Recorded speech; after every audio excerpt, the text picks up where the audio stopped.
Good afternoon student. आज हम देखेंगे कक्षा 5वीं का सब्जेक्ट हिंदी, लेसन नंबर 3, आलसी किसान। एक गांव में एक किसान रहता था। वह बहुत आलसी था। कैसा था वह किसान? बहुत ही आलसी था। सारा दिन खाता रहता था और सोता रहता था।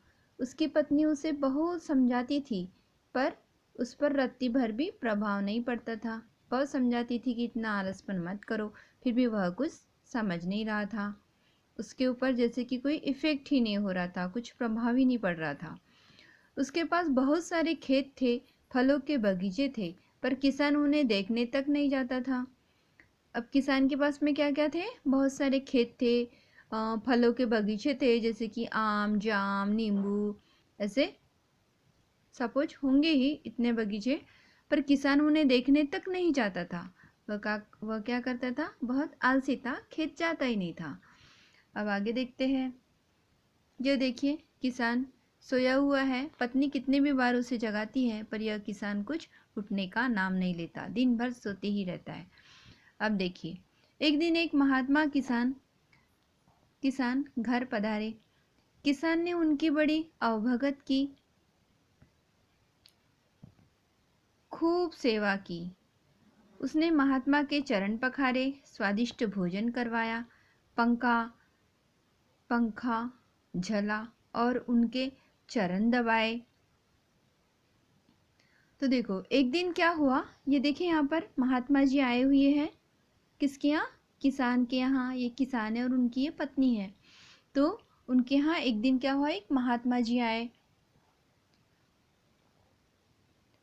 तो किसान ने बड़े उसकी अवभगत की। अवभगत करना मीन्स मान सम्मान करना। आओ बैठो, पाँव धोने के लिए पानी देना, बैठने के लिए बोलना, आसन ग्रहण करने के लिए उनके भोजन की व्यवस्था करना। इस प्रकार से उनकी अवभगत की और खूब सेवा की। उसने महात्मा के चरण पखारे, फिर उनने महात्मा जी के पाँव पड़े और उनके चरण धुलवाए और उनके लिए स्वादिष्ट भोजन बनवाया, उनको भोजन करवाया। उन्हें पंखा झला मीन्स हवा वगैरह, जैसे पंखे की हवा लेते हैं उसी प्रकार से उन्होंने अपने कपड़ों से उन्हें हवा दिलाया और कपड़े हिला के हवा दिलाया। उनके चरण भी दबाए। महात्मा किसान की सेवा से बहुत प्रसन्न हुए।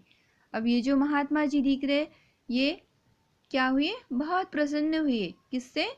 किसान की सेवा से। किसान ने और उसके पत्नी ने महात्मा जी की कितनी सेवा की, उनके लिए भोजन बनाया, उनको भोजन करवाया।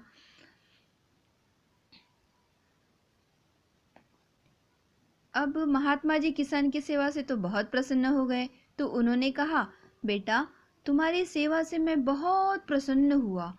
मैं तुम्हें वरदान देना चाहता हूँ। बोलो, तुम्हें क्या चाहिए? किसान ने कुछ क्षण सोचा, फिर कहा, महात्मन, मुझे एक ऐसा आदमी दीजिए जो मेरा सारा काम कर दे और मैं आराम कर सकूं। तो देखिए, जब किसान और उसकी पत्नी महात्मा जी की बहुत सेवा करते हैं तो महात्मा जी बहुत खुश हो जाते हैं और खुश होने के बाद उन्हें क्या कहते हैं कि बेटा, तुम्हारी सेवा से मैं बहुत प्रसन्न हुआ हूँ। अब मैं तुम्हें कुछ वरदान देना चाहता हूँ, बोलो तुम्हें क्या चाहिए? तो किसान ने थोड़ा सोचा कि अब मैं कौन सा वरदान मांगू। उसके बाद में,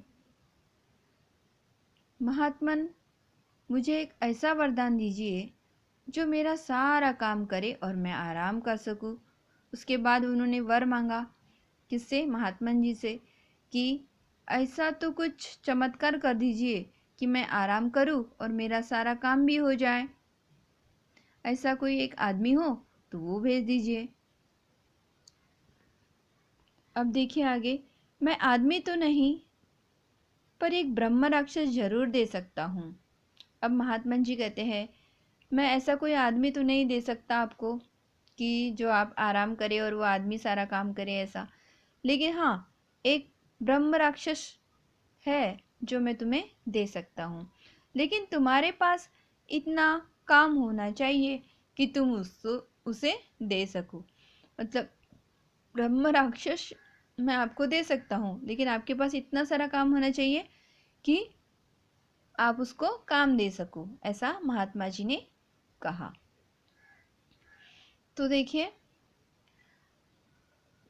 अब ऐसा ब्रह्म राक्षस है कि उसे बहुत सारा काम चाहिए, वो थोड़ी भी देर खाली नहीं रह सकता, उसे काम ही काम चाहिए होता है। अगर उसे काम नहीं मिला तो वो बहुत क्रोधित हो जाता है। तो देखिए आगे और क्या कहता है वो। मेरे पास बहुत काम है महात्मन। अब किसान जी कहते हैं कि महात्मन जी मेरे पास तो बहुत काम है, बस अब आप यह ब्रह्म राक्षस मुझे दे दीजिए। जो ब्रह्म राक्षस आप मुझे देने वाले वो दे दीजिए, क्योंकि मेरे पास बहुत सारा काम है। किसान ने अधीरता से कहा। महात्मा ने चेतावनी देते हुए कहा। अब किसान ने अधीरता से कहा कि आप वह ब्रह्म राक्षस मुझे दे दीजिए। अब महात्मा जी चेतावनी देते हुए महात्मा जी क्या कहते हैं सुनिए। तुम्हारे पास यदि काम नहीं होगा तो वह राक्षस तुम्हारी जान भी ले सकता है। उसे खाली बैठने की आदत नहीं। अब एकदम से चेतावनी दे रहे हैं महात्मा जी, कह रहे हैं किसान को कि तुम्हारे पास यदि काम नहीं होगा तो वह ब्रह्म राक्षस जो है उसे काम